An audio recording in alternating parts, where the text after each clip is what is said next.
Day 15 of Browns training camp back in Berea after a couple of practices and a preseason game in Philly. And Mary Kay, notable that we got to see Elijah Moore on the field today. We saw Jack Conklin for a little bit as well. They were back, and we heard from Elijah Moore after practice as well. And he seems to be excited about this role that he has in Kevin Stefanski's offense. He really is excited about it. And boy, this is such a different offense when Elijah Moore is in it. He can do so many things. We've been talking about it all summer. But he loves what he's doing. He loves to play running back and receiver. He loves to play slot on the outside, do all the things that he's doing, run reverses, you name it. He's doing it all. They're going to have so much fun with him this year. And I think he lives up to the hype.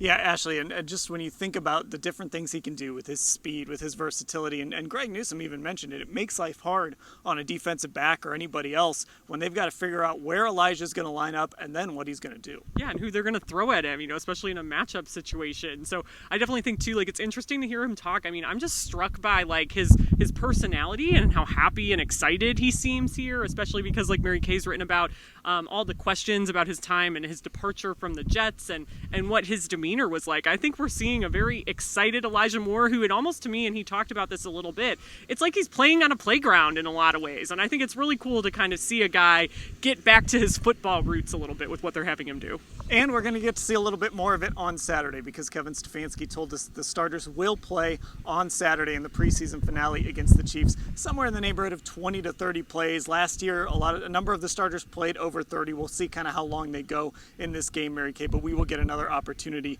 to see what this offense and this defense looks like.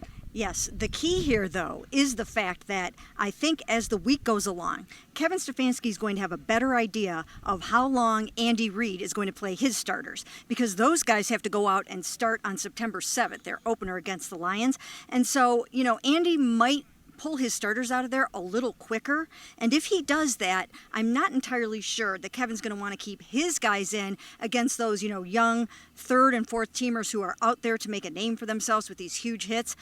So he might pivot a little bit, but the point is the starters are starting the game and you will see them. Yeah, and it's a last chance, Ashley. Now, I would imagine Joel Bitonio's not going to play. Nick Chubb is probably going to sit out. I would be a little surprised if Amari Cooper sat out. We'll talk about him here in a second, what he did on the field. But still, just another opportunity to see what this all can look like. Yeah, I think realistically, when you think about where we've seen, especially those starter caliber players, it really, the most we saw them was that first couple of series, or the first series on the offensive case against the Commanders. And then in the joint practices against Philly. So I especially think from a chemistry standpoint and just kind of getting those kinks out, it's really important, especially on the offensive side of the ball and then with the new defense as well, to iron everything out. All right, so let's talk about Amari Cooper because he had a big day today. A number of nice catches from Deshaun Watson. Probably the highlight catch was a little fade in the back corner of the end zone during a red zone period, Mary Kay. And Amari is just slowly chipping away, working his way back and working his way back. It looks like he's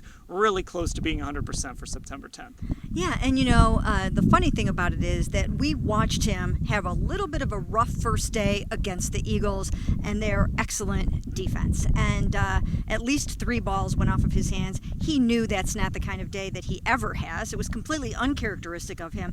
And today, fans here in Berea got to see the real Amari Cooper going out there, catching a couple of big touchdown passes from Deshaun. I think their chemistry is going to be great. And when you put him and Elijah and Deshaun on the field together, dynamite.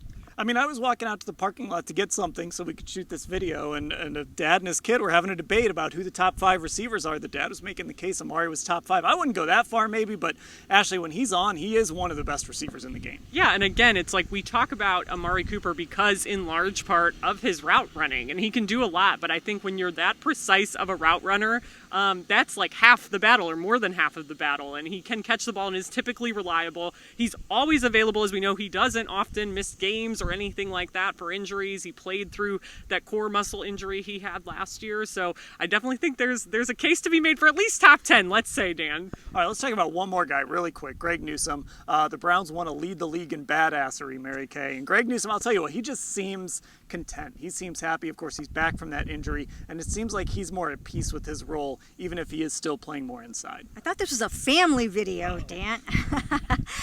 No, you're right. Greg, he looks happy. Greg had a tumultuous offseason, some ups and downs, and he was in the headlines for different things.